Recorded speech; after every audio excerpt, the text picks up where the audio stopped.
Hello! ഈ വർഷത്തെ Onam celebration എങ്ങനെയായിരുന്നു എന്നുള്ളതാണ് കേട്ടോ ഈ വീഡിയോയിൽ ഷെയർ ചെയ്യുന്നത്. അങ്ങനെ വലിയ സെലിബ്രേഷൻ എന്ന് പറയാനില്ല.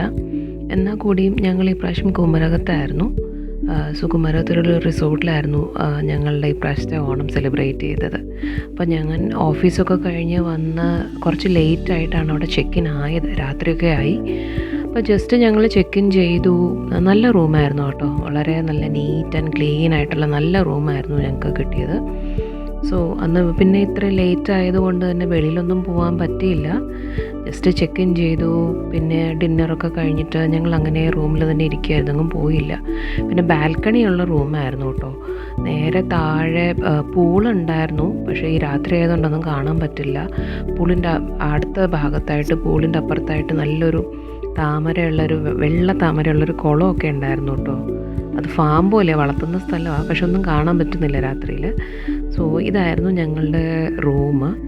പിന്നെ നെക്സ്റ്റ് ഡേ തന്നെ ഞങ്ങൾ രാവിലെ എല്ലാം റെഡി ആയിട്ട് ആ റിസോർട്ടിൻ്റെ അവിടെ നല്ലൊരു വ്യൂ ഒക്കെ ആയിട്ടുള്ളൊരു സ്ഥലം ഉണ്ടായിരുന്നു. അവിടെ നല്ല വ്യൂ ആണ്, ലേക്കും ഒക്കെ ആയിട്ട്. അവിടെയൊക്കെ ഞങ്ങൾ കുറേ നേരം അങ്ങോട്ടും ഇങ്ങോട്ടും ഒക്കെ കറങ്ങി. നല്ല കാറ്റാണ് അവിടെ, ഭയങ്കര കാറ്റാണ്. എങ്ങനെയുണ്ട്?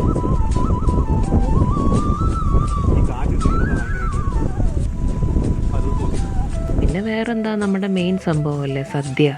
ഓണത്തിന് സദ്യ ഇല്ലാതെ എന്താ അല്ലേ. ഞങ്ങൾ എല്ലാ വിഭവങ്ങളൊക്കെ കൂട്ടി നല്ലൊരു സദ്യ.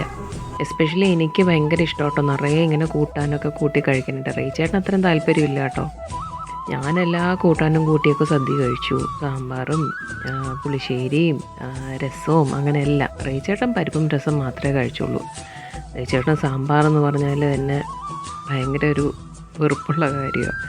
അപ്പോൾ സാമ്പാർ ഓഫർ ചെയ്തപ്പോഴേ എൻ്റെ മോനെ വേണ്ട കേട്ടോ എന്ന് പറഞ്ഞു. എന്തായാലും സദ്യയൊക്കെ വളരെ ഭംഗിയായിട്ട് നന്നായിട്ട് കഴിച്ചു. പിന്നെ പാലട പ്രഥമനും പരിപ്പ് പായസമൊക്കെ ഉണ്ടായിരുന്നു. പരിപ്പ് പായസം ഞങ്ങൾ രണ്ടുപേരും എടുത്തില്ല കേട്ടോ. രണ്ടുപേർക്കും അത് താല്പര്യമില്ല. രണ്ടുപേരും പാലട പ്രഥമനൊക്കെ കൂട്ടി പപ്പടമൊക്കെ കൂട്ടി കുഴച്ച് നല്ല ഭംഗിയായിട്ട് സദ്യയൊക്കെ ഉണ്ടു. അല്ലേ സന്തോഷം. ആടി തിമിർക്കാ ചളിക്കാത്തോണ്ടാക്കരുത്. ഓണത്തിൻ്റെ മറ്റൊരു ഹൈലൈറ്റ് അല്ലേ ഊഞ്ഞാലാടുക എന്നുള്ളത്. അങ്ങനെ അതും ചെയ്തു. ലേക്കിന് തൊട്ട് മുന്നേ തന്നെ നമുക്ക് ഇരിക്കാനായിട്ട് നല്ലൊരു ചെറിയൊരു ഹട്ട് പോലെയൊക്കെ ചെയ്തിട്ടുണ്ട് കേട്ടോ. അവിടെ ഇങ്ങനെ കാറ്റൊക്കെ കൊണ്ടിരിക്കാം. അങ്ങനെ കുറേ നേരം ഞങ്ങളൊരു വൈകുന്നേരം ആവുന്നവരെ അവിടെയൊക്കെ ഇരുന്ന് അങ്ങനെ നേരമൊക്കെ കളഞ്ഞിട്ട് പിന്നെ ഞങ്ങൾ അവിടുന്ന് റൂമിലേക്ക് പോവുമായിരുന്നു. അപ്പോൾ ഇത്രയൊക്കെ ഉള്ളൂ ഞങ്ങളുടെ ഓണം സെലിബ്രേഷൻ.